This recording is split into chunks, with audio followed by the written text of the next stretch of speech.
रोज रोज भाजीला काय बनवायचं किंवा भाजीला फक्त टोमॅटो आहेत घरामध्ये किंवा जेवणात काहीतरी वेगळं हवंय तर हे नक्की भाजी करून बघा।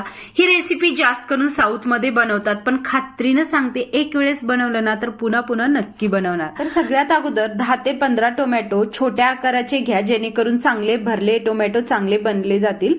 त्यामुळे इथे छोट्या आकाराचे टोमॅटो देठ काढून घ्यायचं आणि अशा प्रकारे जसं आपण भरली वांगे सिमला मिरची बनवतो त्याप्रमाणे आपल्याला हे चिरून घ्यायचंय। सगळे टोमॅटो इथे मी अशाच प्रकारे चिरून घेतलेले आहेत। आता इथे एक खोबऱ्याची वाटी घ्यायची आणि गॅसवर असं थोडंसं हलकं असं भाजून घ्यायचं, जेणेकरून खूप छान टेस्ट येईल भाजीमध्ये। त्यानंतर एका पॅन मध्ये पाव कप शेंगदाणे घ्यायचं। थोडेसे शेंगदाणे भाजले की मग त्यामध्ये 4 ते 5 लवंग आणि छोटे छोटे 2 दालचिनीचे तुकडे घातले होते मी आणि अर्धा चमचा जिरे आणि त्याचबरोबर आपण जे खोबरं आताच भाजून घेतलेलं होतं त्याला बारीक मी चिरून घेतले आणि 1 मिनिट परतून घ्यायचंय। पूर्ण शेंगदाणे भाजल्यानंतरच हे घालायचं आणि आता आपण एका प्लेटामध्ये थंड करण्यासाठी ठेवू। थंड झाल्यानंतर मिक्सर मधून वाटून घ्यायचंय। त्यानंतर चांगली असं ग्रेव्ही येण्यासाठी 4 ते 5 असे काजू घातलेले आहेत मी।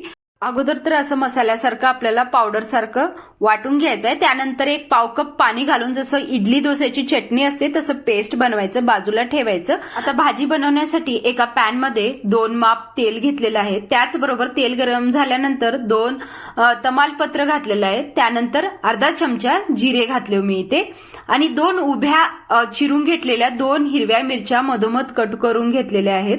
त्याचबरोबर एक मोठा कांदा बारीक चिरून घेतलेला आहे। आता चांगलं आपल्याला हे परतून घ्यायचं आहे आणि आपण ह्याच्यामध्ये ना फ्रेश आलं आणि लसणाचं असं पेस्ट वाटून घेतलेलं आहे ते घालायचं आणि ह्याचं पूर्ण कच्चा वास जाईपर्यंत आपल्याला चांगलं परतून घ्यायचं आहे।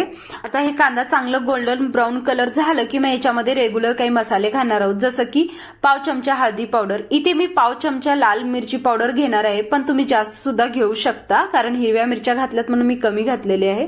पाव चमचा धने पावडर चांगलं परतून घ्यायचं आणि जे टोमॅटो आपण चिरून घेतलेले होते ते ह्याच्यामध्ये घालायचं आणि तेलामध्ये चांगलं परतून घ्यायचं। आता थोडेसे हे टोमॅटो चांगले मऊ पडावेत म्हणून ह्याच्यावरून मी लगेच ह्याच्यामध्ये चवीपुरतं मीठ घालणार आहे।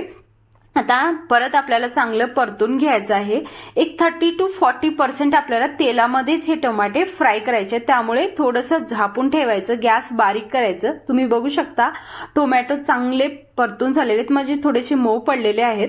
आता आपण जे मसाला करून ठेवलेलं होतं पेस्ट ते घालायचं आणि थोडंसं पाणी त्याच डब्यामध्ये घालून मी हे पूर्ण मसाला घातलेला आहे। हलक्या हाताने आपल्याला हे मिक्स करायचं आहे काळजीनं, जेणेकरून टोमॅटो फुटणार नाहीत आणि आपल्याला ह्याचं जे आपण कट करून घेतलेले टोमॅटो होते हे मसाला त्यामध्ये जावं म्हणून थोडंसं आपल्याला 1-2 मिनिट आपल्याला झाकण लावून ठेवायचं आणि तुम्ही बघू शकता मस्त असं तेल सुटलेलं आहे त्याला। आता काय करायचं, थोडीशी मी चिंच ना भिजून घेतलेली होती आणि एक पाव वाटी असं चिंचचं पाणी घालायचं, जास्त सुद्धा नाही। आणि इतकं भारी टेस्ट येतं हे चिंचच्या पाण्यानं, खूप छान। तुम्हाला माहितीच आहे की साऊथ मध्ये किती चिंच वापरली जाते, त्यामुळे थोडीसे चिंचेचं पाणी घाला, खूप भारी लागेल आणि लागेल तितकं थोडंसं गरम करून घ्यायचं आणि पाणी घालायचं। आता आपल्याला हे 1-2 मिनिट आपल्याला परत शिजून घ्यायचं आहे आणि बारीक चिरलेली वरून कोथिंबीर घालायची।